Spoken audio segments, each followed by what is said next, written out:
आज का हमारा टॉपिक है अपने इस चैप्टर द फ्रेंच रेवोल्यूशन में। टॉपिक का नाम है द रेन ऑफ टेरर। आपके एनसीईआरटी बुक में ये टॉपिक नंबर 3.1 है ना। चलिए शुरू करते हैं अपना एक नया टॉपिक आज का, द रेन ऑफ टेरर। इस टॉपिक में बेसिकली हम लोग ये पढ़ने वाले हैं कि आखिर फ्रांस में एक समय ऐसा भी आया था जिस समय पे फ्रांस में ना एक तरीके से आतंक का माहौल था। आतंक का माहौल यहाँ पे इसलिए हम कह रहे हैं क्योंकि छोटी सी गलती के ऊपर भी सज़ा दे दिया जाता था, वो भी भयंकर वाला सज़ा। अब ये सज़ा कौन देता था, है ना, इसके बारे में हम लोग पढ़ेंगे और कैसे सज़ा देता था इसके बारे में भी हम लोग पढ़ेंगे और ये भी समझने की कोशिश करेंगे कि आखिर इतना बुरा समय फ्रांस में क्यों आया था। ठीक है, इसको पढ़ने से पहले थोड़ा सा हम लोग अपने पिछले वाले क्लास को रिवाइज करेंगे क्योंकि पिछले वाले क्लास से ही ये हमारा कनेक्टेड है। जैसे देखिए, पिछले वाले क्लास में आपने ये देखा था जैसे कि यदि हम लोग पिछले वाले क्लास का टॉपिक का बात करें तो टॉपिक का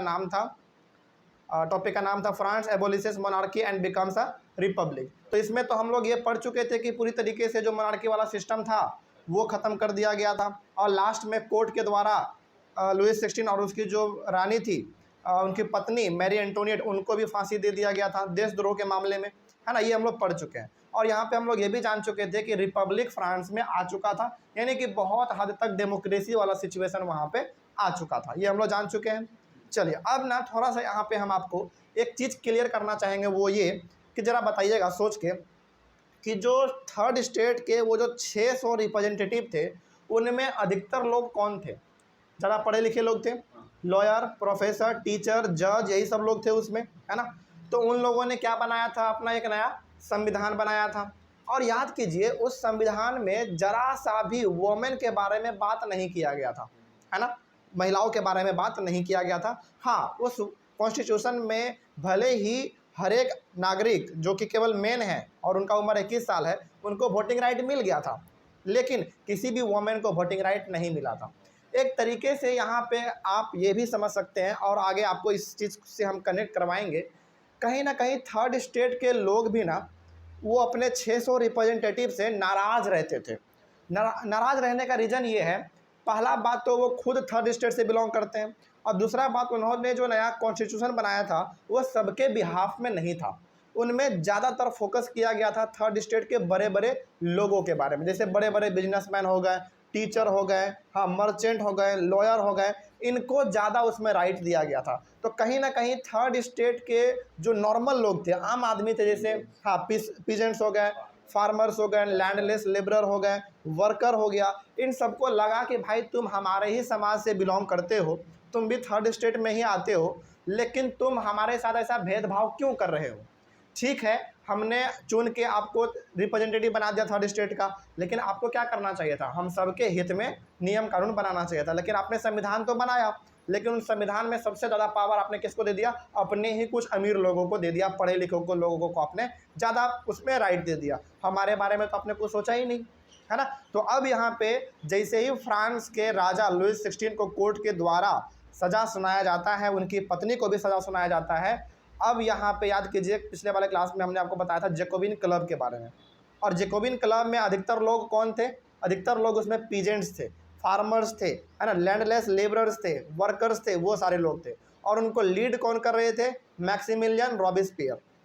ये नाम आप याद रखिएगा क्योंकि आने वाले टॉपिक में जो अभी हम लोग पढ़ेंगे द रेन ऑफ टेरर, उसमें इन्हीं व्यक्ति का नाम जो है सबसे ज़्यादा इस्तेमाल किया गया है, मैक्सिमिलियन रॉबिस्पियर का।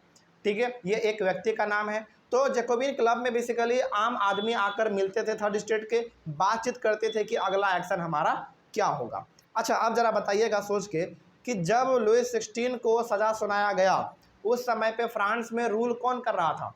वही 600 रिप्रेजेंटेटिव, है ना। लेकिन जैसे ही लुइस 16 को फांसी पे लटकाया गया, अब थर्ड स्टेट के वो सारे लोग जो कि जैकोबिन क्लब में जुड़े हुए थे, यानी कि आम लोग, आम आदमी, उन्होंने कहा अपने 600 रिप्रेजेंटेटिव से कि अब आप फ्रांस को नहीं चलाएंगे, फ्रांस को अब हम चलाएंगे।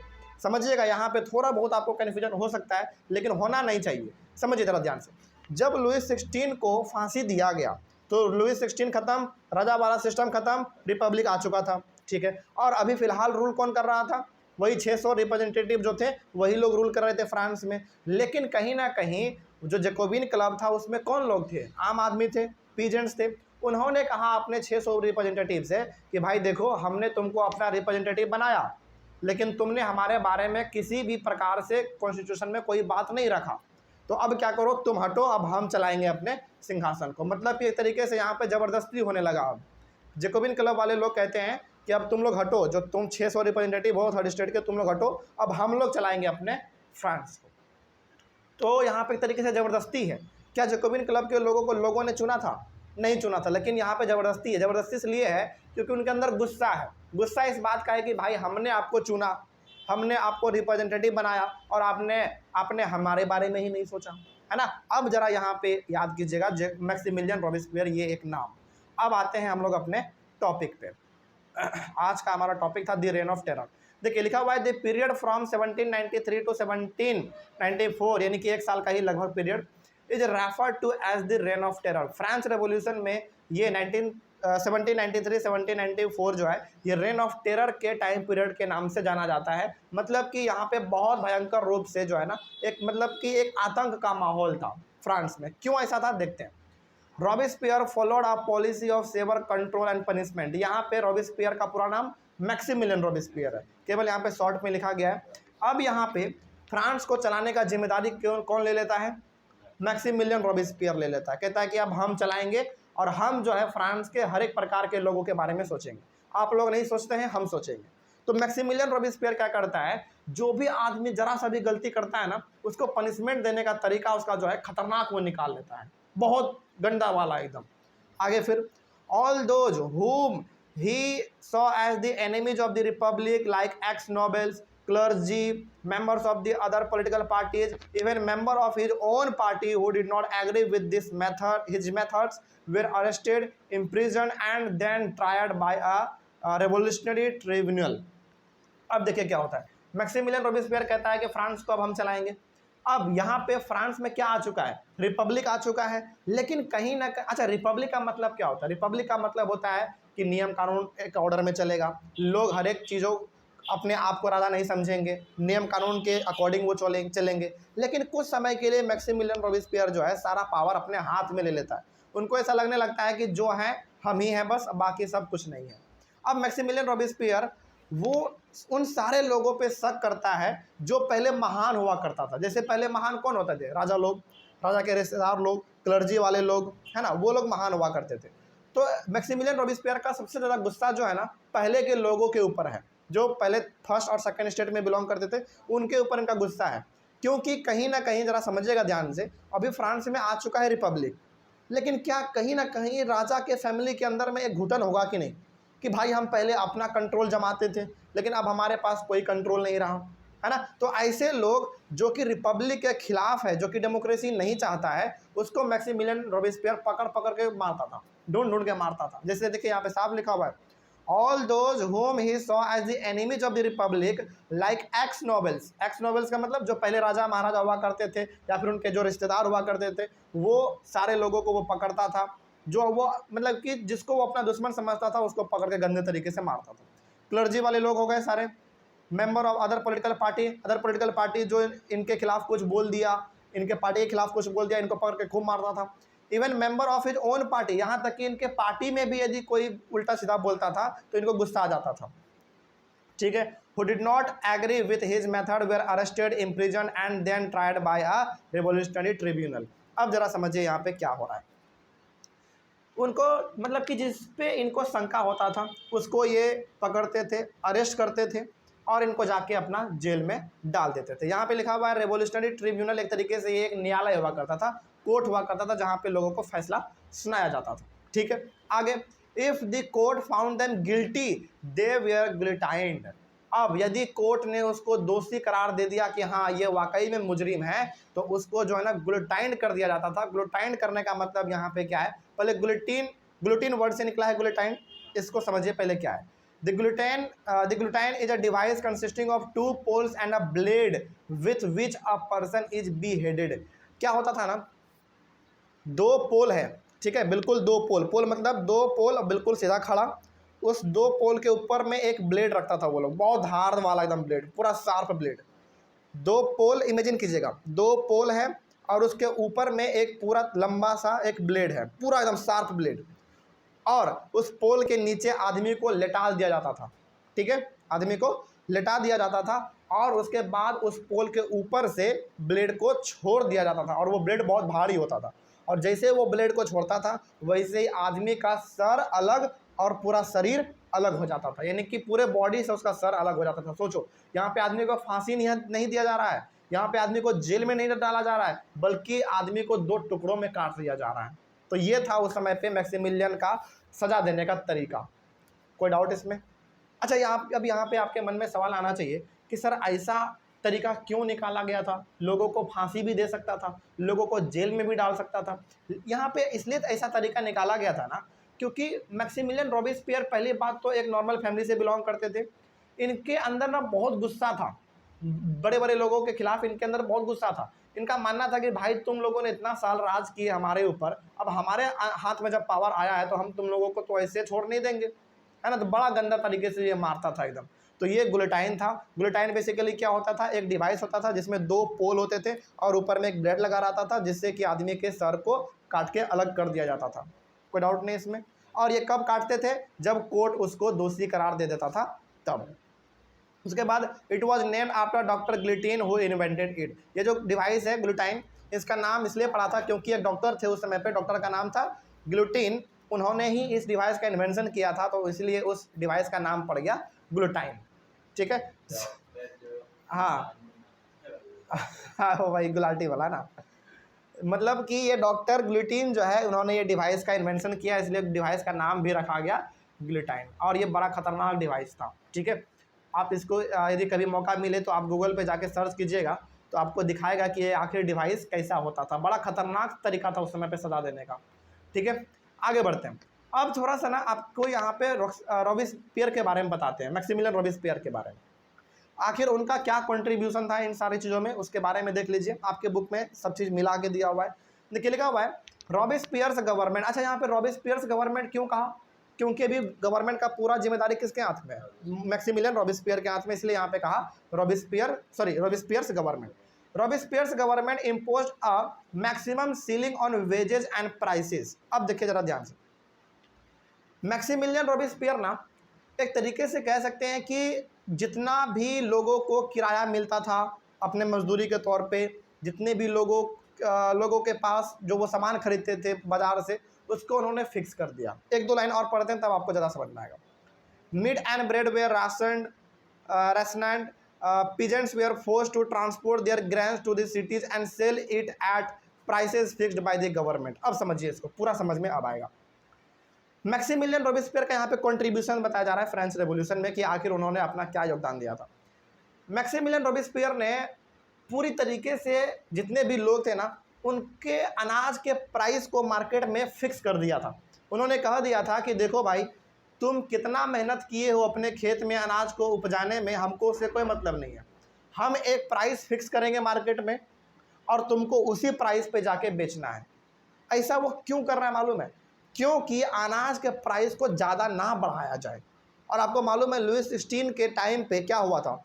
टैक्स तो लगता ही था अनाज के ऊपर, प्लस प्राइस भी बहुत बढ़ गया था, जिसके कारण आम आदमी को बहुत तकलीफ हुआ था। तो ये चीज़ रॉबिस्पियर नहीं चाह रहा है। ये चाह रहा है कि एक ही बार मैक्सिमम प्राइस फिक्स कर दो और उसको बार बार ना बदला जाए। उसी प्राइस पे लोग क्या करेंगे? अपना अनाज बेचेंगे या फिर खरीदेंगे, ठीक है। और वो जो प्राइस था वो मीट के लिए भी, ब्रेड के लिए भी, हर किसी के लिए लागू था, ठीक है। अब लेकिन यहाँ पे थोड़ा बहुत जो है ना किसानों को नुकसान होने लगा, क्योंकि देखिए कई बार क्या होता है, आदमी फसल लगाता तो बहुत है, ठीक है, लेकिन किसी वजह से उसका फसल ख़राब हो जाता है। तो बताइए, जो उन्होंने पैसा लगाया, जो अपना समय लगाया, वो उनको वापस मिल ही नहीं पा रहा है, तो खेती करने से उसको फ़ायदा क्या हुआ?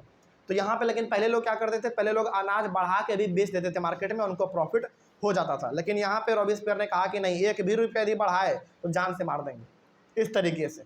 तो यहाँ पे एक तरीके से कह सकते हैं कि किसानों को अपना अनाज का असल दाम नहीं मिल पाता था, क्योंकि उसका मेहनत बहुत होता था और उनको प्राइस नहीं मिल पाता था सही से। तो अब ज़रा बताइए, मैक्सिमिलियन रॉबिस्पियर के खिलाफ लोगों का प्यार बढ़ेगा या नफरत बढ़ेगा? नफरत बढ़ेगा, क्योंकि इन्होंने क्या कर दिया? एक ही बार प्राइस फिक्स कर दिया कि आपको इसी रेट पे इसी प्राइस पे आपको अनाज बेचना है। लेकिन मान लीजिए कि मार्केट में डिमांड बहुत ज़्यादा है अनाज का, ठीक है, और अनाज हमारे पास बहुत कम है। तो तो यहाँ पे किसान क्या चाहेगा कि मेरा अनाज महंगे दामों में बिक जाए, लेकिन क्या वो अब कर पाएगा? नहीं कर पाएगा। प्राइस तो फिक्स कर दिया, तो यहीं पे किसानों को आ गया गुस्सा, इनको अपने अनाज का सही दाम भी नहीं मिल पा रहा था। उसके बाद the use of more expensive white flower was forbidden. अब जो एक तरीके से जो पूरा शुद्ध गेहूं का आटा हुआ करता था ना, उसके इस्तेमाल को बैन कर दिया गया, यानी कि पूरी तरीके से रोक दिया गया। अब अच्छा, इसके पीछे का रीजन क्या बताते हैं, एक लाइन और पढ़ते हैं पहले। This all citizens were forced to eat the pain de egalite quality bread a loaf made of whole wheat. अब देखिए इसका ना थोड़ा सा आपको लॉजिक समझाते हैं क्या था। जैसे हम लोग अपने घरों में जो आटा खाते हैं वो तो प्योर वाइट आटा होता है, पूरा शुद्ध आटा होता है, उसको हम लोग तुरंत पानी में गूंथते हैं फिर रोटी बना लेते हैं। लेकिन यहाँ पे रॉबिस्पियर ने कहा कि प्योर वाइट आटा जो है ना बाजार में नहीं बिकेगा। अब आपके मन में सवाल आना चाहिए कि सर फिर क्या गंदा वाला आटा मिलेगा? नहीं, यहाँ पे रॉबिस्पियर ने कहा कि देखो, जो तुम गेहूं से आटा बनाते हो उसमें हम लोग चन्नी से पहले चालते हैं, जो उसमें भूसा ये सब रह जाता है उसको अलग करते हैं। इससे होता क्या है ना, भूसा अलग हो जाता है, अनाज हमारा जो वो प्योर आटा है वो अलग हो जाता है। उन्होंने कहा कि ऐसा हम नहीं करने देंगे, क्योंकि अनाज ऐसे ही कम है फ्रांस में, और यदि हम ऐसा करेंगे तो जो प्योर आटा है वो अलग हो जाएगा और उसका जो भूसी रह जाता है वो अलग हो जाएगा, जिसके कारण मार्केट में आटा का क्या हो जाएगा, कमी हो जाएगा।